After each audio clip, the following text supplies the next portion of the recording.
Hello again. Okay, so the dust settled a little bit on the update from yesterday, and we've all had a chance to play it a bit more.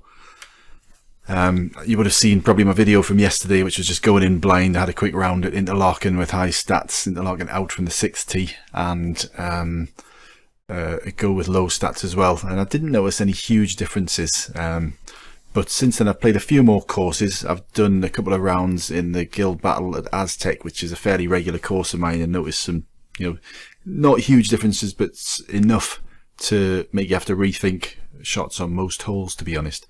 But I've had various messages from guys saying, oh, try this hole, this is very different, and that sort of thing. So what I thought I'd do is demonstrate a few of these, a few of the differences as I have found them, or as I've been told about them. I haven't played a lot of these, but I've had some messages from the guild guys and a few of you guys watching, so thanks for that.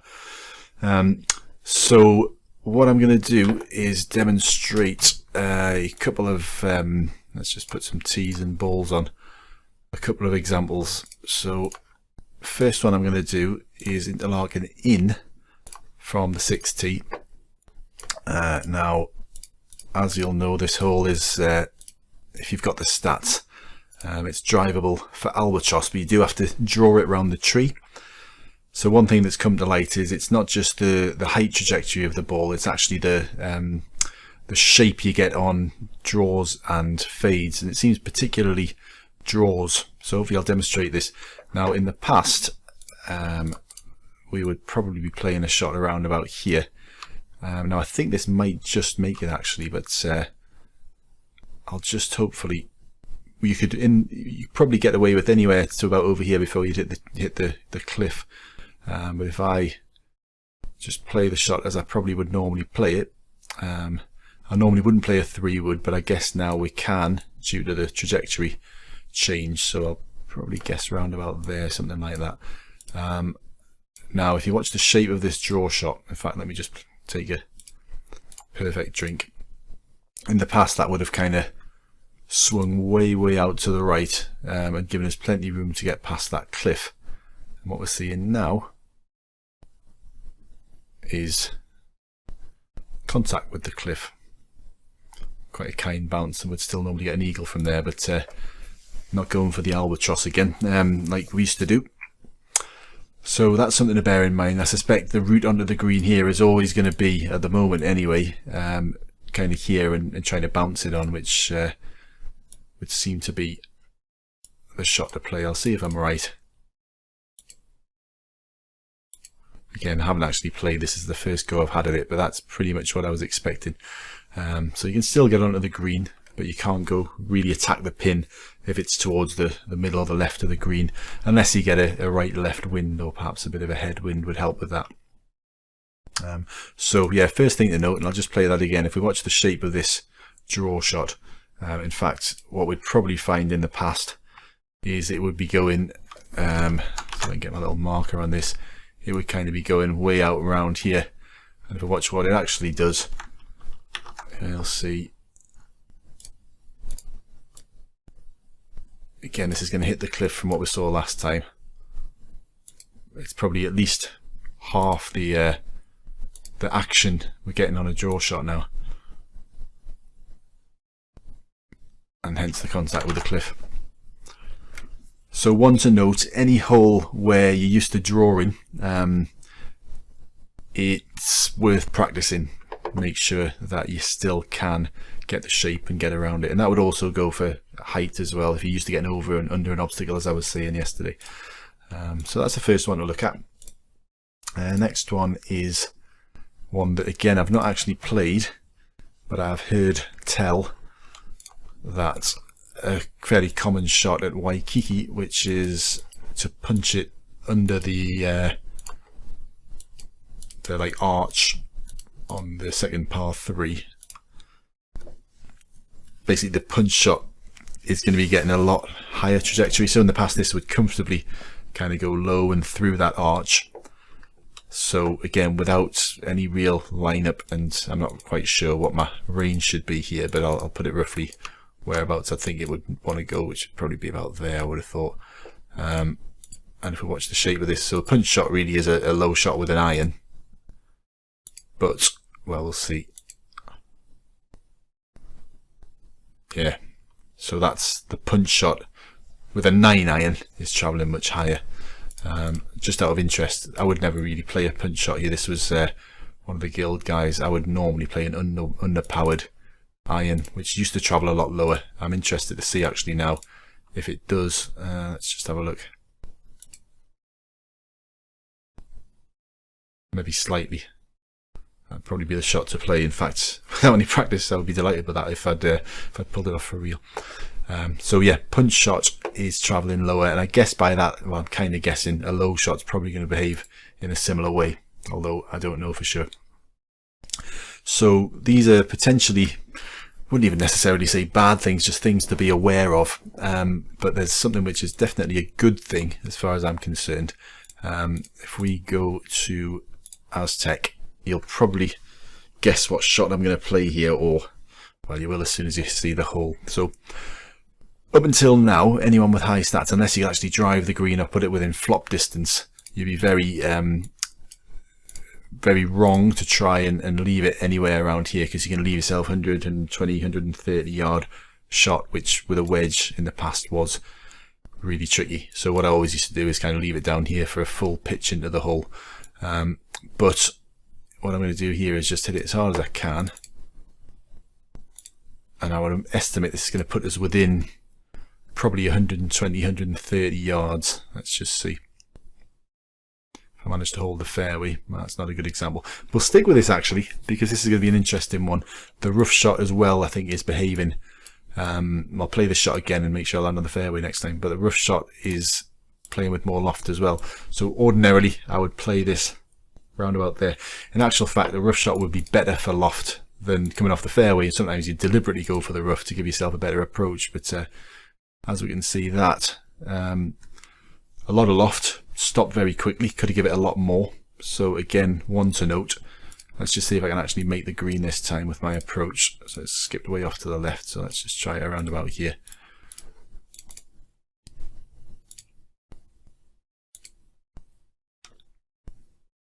Hopefully I haven't headed it to the bunker there, and that should be fine.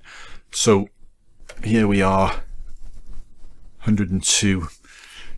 Bad example actually, but well, when I say a bad example, because I can actually flop this now, which is what it always takes. I've got that that combination on my wedge, but I'm going to not take that option, and let's just go after this and see what happens. So this is kind of 55% wedge shot. I suspect this will still probably go off the back, but if you watch the shape of it, that's actually gone up. It's got a bit of loft, and we've really been able to go after the hole. Again, it's not going to stop dead, but I would say a lot more realistic that. So you don't have to be terrified of leaving a shot kind of between 100 and 150, 160 yards to the hole, which previously was a real problem. So for me, that's a big plus with the changes. It's something people have been asking for ages. People were talking about having different shots available, or maybe increasing the flop so you could do it from 130, 140 yards. So similar one. Again, I'm going in blind with this one. I've not actually practiced it, but I can remember this par 3. If you had high stats, oh, did I do this from the 6th tee? I think I did. I meant to do it from the 1st. I'm just going to reset this. What I'm going for here is the short par 3, which with a pin at the front was an absolute nightmare for high stats. You would either leave it short or go way past the pin. So I want to see if that is now something that plays a bit better. I must admit, I had a go at this yesterday, just playing 1v1, I think. Now at that point I played a pitch shot, which, as you'll see in a moment, I don't think it was the right choice. And what I'm going to do here is we'll reposition the pin to the front, I'm guessing. Oops. Oh, that's better. That's the first time I've seen that. So we can actually select the pin and visually see where it goes. Love it. There's another tick box, a plus tick for the makers. That's an excellent option, that, rather than randomly choose numbers 1, 2, 3, 4 until you get the pin you want. Yeah, so that's exactly the pin I wanted. So previously with this shot, we'd be looking to play a sand wedge around about here, and that would go so low it would either get caught in this stuff and get left there, or if you pitched it on the fringe or the green, it would go flying back here somewhere. So let's just see what this does. So I'm really going to position it as I kind of would do with low stats. And again, I'm probably expecting this to go a bit long, and again, going totally blind here, so no, I don't know what's going to happen, but I'm hoping we'll see that problem of pitching it short and catching the stuff at the front should be a lot less of a problem now. Interested to find out. Let's just see. So a lot more height on it, and yeah, still caught the front a little bit actually. I'm going to play that again and just try and land it on the green, and I expect it to go a little bit past, but hoping not too far. So let's just say around about there. 68% should do it.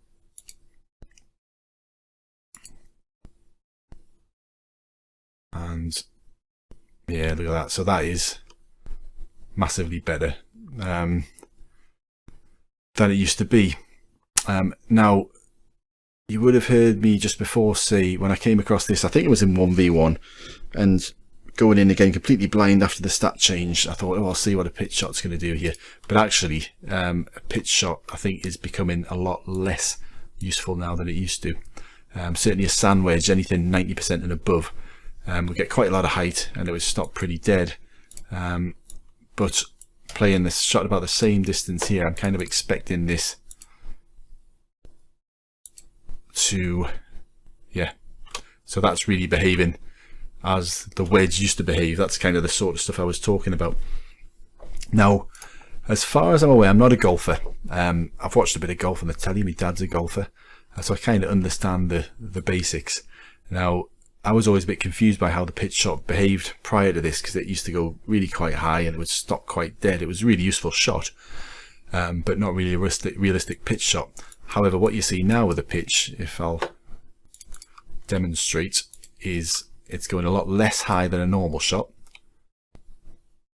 and it will actually roll on a little bit when it lands.